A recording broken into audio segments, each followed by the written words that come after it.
Hello and welcome to my Fate Grand Order English Rate-Up Summon Schedule video for the 4th year running. We'll be going over the upcoming 2021 summon banners for the 4 and 5 star servants, not including events or campaigns that don't include banners. I'll be addressing servants by name and utilizing a lot of the Max Ascension card art in this video, so if you're sensitive to that sort of thing, then viewer beware. The information in this video is based off of the Japanese schedule from 2019. But there's always a chance that not all banners will arrive when they did in Japan, or even necessarily at all. Just know that all of this info is subject to Aniplex's whims. I don't have any insider info or anything like that.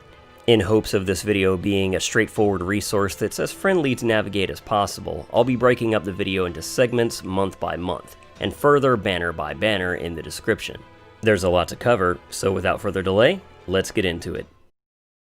The New Year campaign for 2021 will kick off with several summon banners. First, we have a banner with a rotating lineup of 7 limited 5-star servants that shifts day to day. Those servants are Gilgamesh, Caster Nero, Cleopatra, Sigurd, Skahak, Jeanne d'Arc Altar, and Hokusai.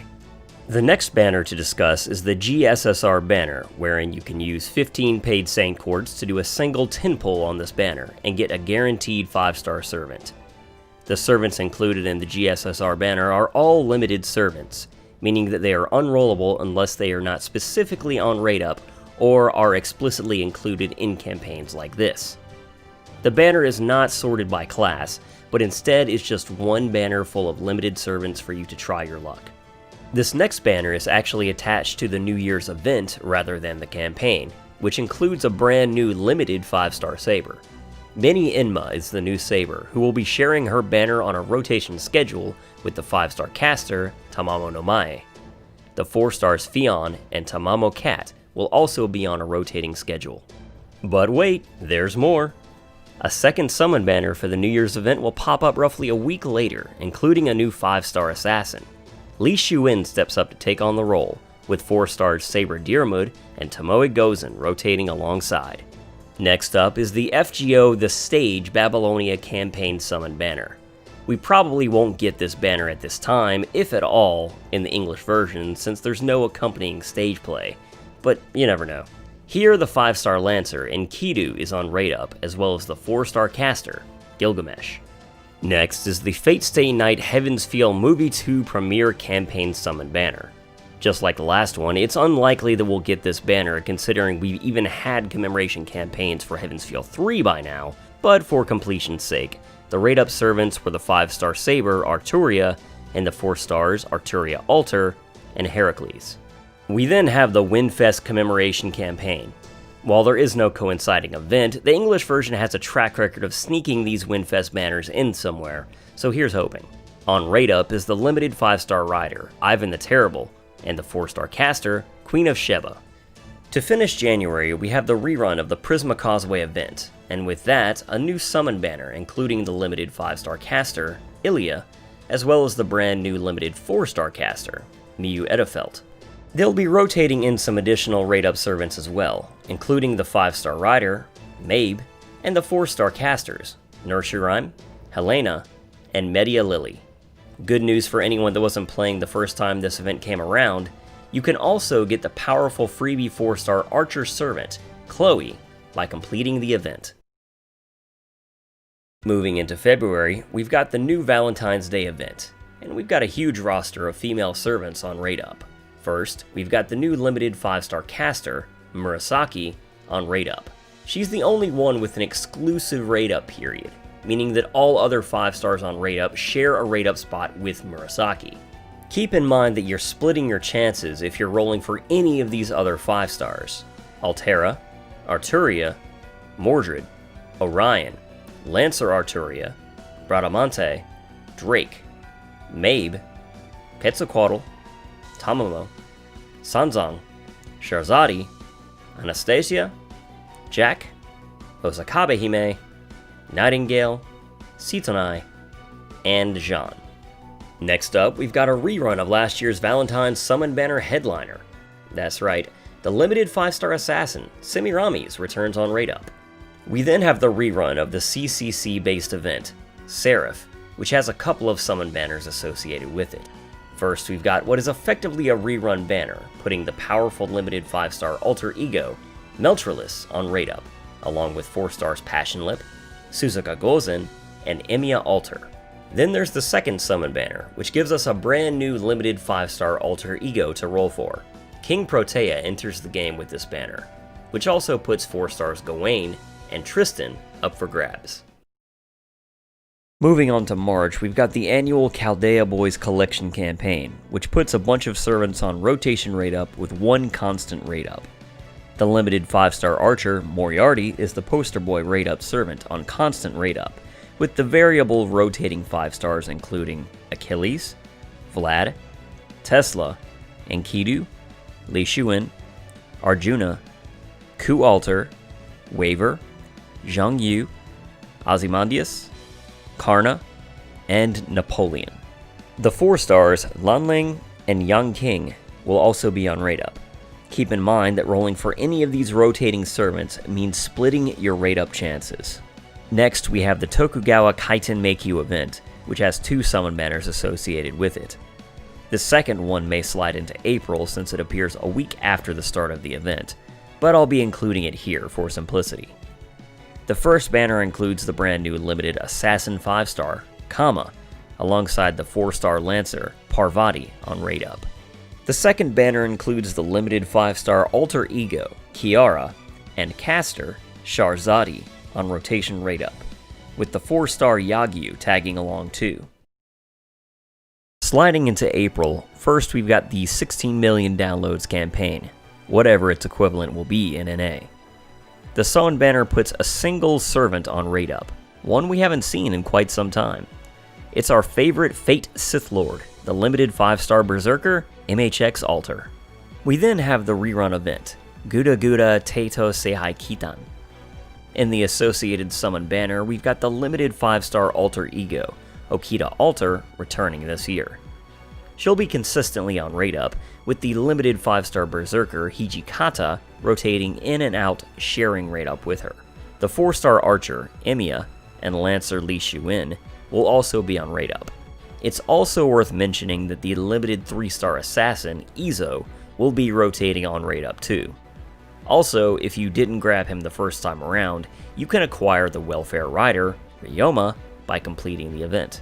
Up next, we have the Lord Elmalloy II Case Files pre-event campaign. The summon banner that pops up with it puts the harshly overworked 5-star caster, Waver, on rate up.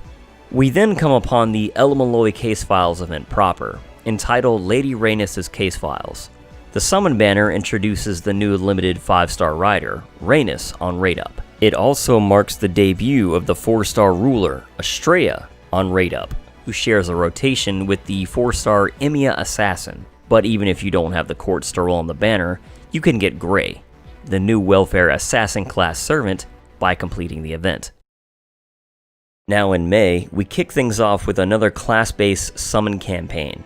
This means that only servants of a particular class are available during certain periods for this campaign. There's a period for sabers, archers, lancers, riders, casters, assassins, berserkers, and finally, rulers, avengers, and alter egos lumped together. I'm generally quite critical of these class-based summon campaigns since no particular servants are on rate up, but the caveat is that story-locked servants are included in these rosters, which makes rarer 3-star story-locked servants much easier to acquire. That's especially important during the Ruler, Avenger, and Alter Ego period since there's only one 3-star associated with these classes, Antonio Salieri, and he's story-locked. It might be worth a few rolls during that period just to grab him if you have any interest. Or you could just wait until this next event if all you want is Salieri. Sorry class-based summons, you still suck. In this next event banner, you've got the return of the limited 5-star Avenger, Jeanne d'Arc Alter, on rate up. The 4-star Archer, Tristan, and as mentioned, the story-locked 3-star Avenger, Salieri, are also on rate up. This next one I'm a little dubious as to whether or not we'll actually get it unless it's tied into something else. But on JP, they had the Learning with Manga Volume 2 release commemoration campaign, with a summoning banner attached. The banner has the limited 5-star caster, Da Vinci, on rotation rate up, along with the 5-star saber, Altera. 4-star servants Elizabeth and Cersei are also on rate up. With June's arrival comes Interlude Campaign 9, which in addition to a slew of new character stories, has a summon banner associated with it. In it, we've got another rate up for the 5-star assassins, Li Shuin and Osakabe Hime.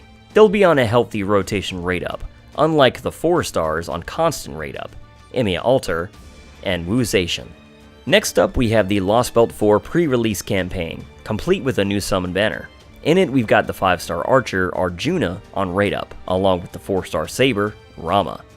We then have the release of the actual Lost Belt itself, which gives us a banner of new servants. First of all, we have the new 5-star Moon Cancer, Ganesha. The new 4-star saber is Lakshmbai. A week later, we'll get the second Lost Belt 4 banner, which has another bundle of new servants. The powerful limited 5-star berserker Arjuna Alter joins the game, who shares a rotation rate up with his rival, the 5-star lancer Karna. You'll find the new 4-star archer Asvatama on the banner too. It's worth noting that the 3-star on rate up, Asclepius, is story locked as well. Finishing up June, we've got the 17 million downloads campaign.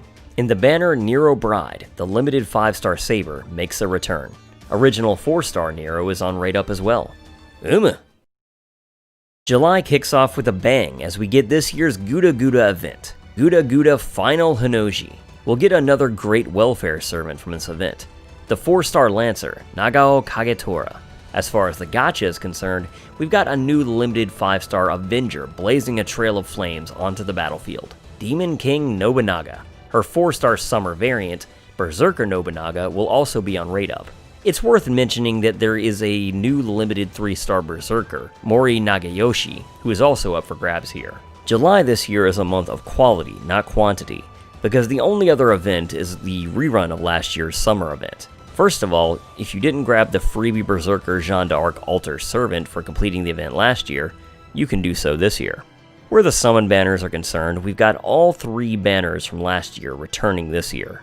First up, there's a banner containing the 5-star limited archer Jeanne, 4-star limited lancer Ibaraki, and 4-star limited assassin Ushiwakamaru. Next up, we've got a few of the Fate Gents up for grabs, including the limited 5-star Avenger Dantes and 4-star caster Gilgamesh. Finally, the third banner has the limited 5-star Moon Cancer Servant Summer BB, limited 4-star Saber Mabe, and limited 4-star Foreigner Mysterious Heroine XX. Moving on to August, we have the 4th anniversary campaign up first. As usual, this means that we have a GSSR banner which you can roll on with 15 paid Saint Courts for 1 and only 1 10 pull. This GSSR banner guarantees a pull of a rare limited 5-star servant, and the banner is split into 2 groups, which you'll have to decide between for your 1 pull. The groups include the Knight classes, Sabers, Archers, and Lancers, as well as Rulers, Avengers, Mooncancer, and Foreigners, all on 1 banner. The other banner containing the Cavalry classes, Riders, Casters, Assassins, and Berserkers, with alter egos as well. The traditional gacha banner released with this anniversary puts a new limited 5-star Rider, Rider Da Vinci, on rate up. Between the new Da Vinci solo rate up periods at the beginning and end of the campaign, we'll also have a plethora of servants on rate up, corresponding to the pseudo-singularities of Epic of Remnant and of the Lost Belts released thus far, as shown here. Next up, we've got this year's summer event, but rather than developing an island, racing, or drawing doujins, this year we're headed to Las Vegas. We've got another freebie servant this event, the beauty Aoi, making her return as the Saber version of Katsushika Hokusai. There's 3 gacha banners associated with this event as well. The first has 3 brand new limited servants on offer. First, we've got the Swordmaster Musashi, making her return as a 5-star Berserker. Then we have the 4 stars Osakabe Hime, who's changed her class to an Archer. And finally, the new Rider, Carmilla. Carmilla and Osakabe Hime will share a rotation rate up. The second summon banner focuses on the guys, not putting up any new servants, but giving another chance to get your hands on the powerful limited 5-star caster, Merlin. The 4-star Saber, Siegfried, is also on rate up alongside. The third summon banner is another bundle of brand new limited servants. First up, Arturia continues to expand her influence by taking a seat in every class she can, showing up as a 5-star ruler this time. The 4 stars, who share a rotating rate-up schedule, are Assassin Okita, who has finally achieved her dream of getting a swimsuit version, and the mysterious ice celebrity herself, Lancer Meltralis. September kicks off with Interlude Campaign 10, which, as well as offering a slew of new character stories to enjoy, offers a new summon banner as well. We've got 5 stars Tesla and Jack the Ripper on rotation rate-up, with 4-star Lancer Parvati on rate-up as well. Next up is another class-based summon campaign. The same basic rules apply as the earlier class-based campaign we touched on earlier in the year, so let's just move on.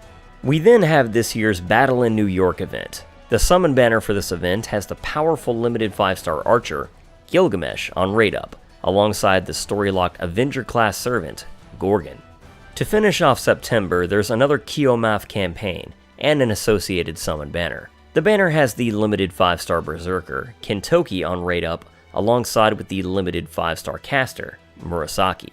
These two will share a rotation rate-up. The limited 4-star Lancer, Summer Raiko, is also on rate-up. October begins with a campaign that we likely won't have reason to get in the NA version of the game, but just in case, here it is. The Babylonia broadcast Commemoration campaign brings a summon banner alongside, putting the limited 5-star archer, Ishtar, on rate-up, as well as the 5-star Lancer and Kidu on rate-up. They'll share a rotation rate-up for the duration of the banner. 4 stars Lancer Medusa and Caster Gilgamesh will be on rate-up as well.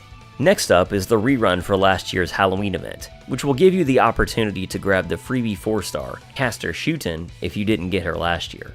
In addition, the summon banner attached to this event includes rate-ups for the limited 5-star assassin, Shuten Doji, and the limited alter ego, Sitanai.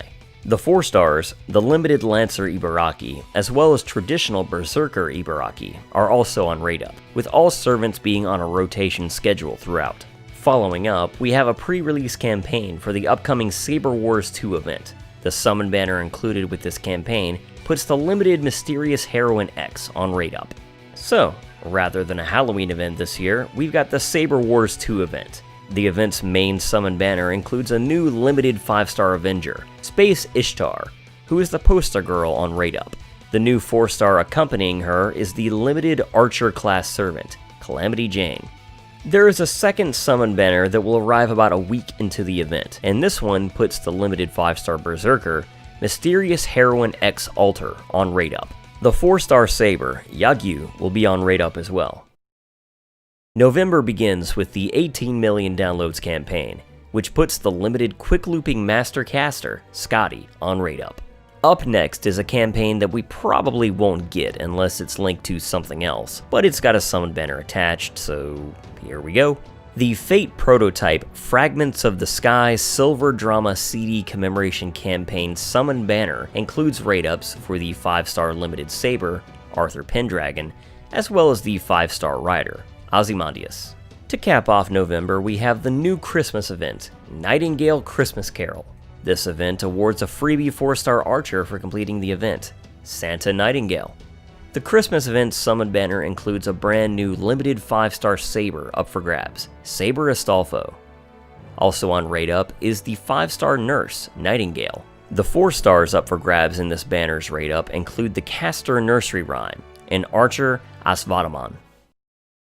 Moving on to December, first we have Interlude Campaign 11. Like the last one, this campaign has a summon banner associated with it. This banner puts the 5-star Caster, Anastasia, on rate-up, as well as the 5-star Archer, Napoleon, both of whom are on a rotation rate-up. The 4-star Saber, Lanling, and Lancer, Qin Liangyu, will also be up for grabs. Finally, to cap off the banners for the year, we have the release of Lost Belt 5. With the new chapter, we have the release of a banner with a few new servants. First, we have the introduction of the limited 5-star Archer, Super Orion, on rate-up. We then have the new 5-star Rider, Europa, on rate-up as well. The 4-star Assassin, Chiome, is also on rate-up. The second new Lost Belt banner is also the last of the year, but sadly contains no new servants. First, there's the 5-star Rider, Achilles, on rate-up, along with the 4-star Ruler, Astrea. And that does it for the 2021 summon banners coming to FGO. If you enjoyed the video and found it useful, please leave a like and subscribe to the channel if you'd like more Fate or visual novel related content. If you're feeling generous, then share the video around to friends or other people who you think might find it helpful. And of course, let me know who you're rolling for and how your rolls go throughout the year in the comments below. If there's a particular event or time of year that you want to reference from the video, there are timestamps in the description to help you navigate the video more easily. All that said, thank you very much for watching, and I hope to see you next time.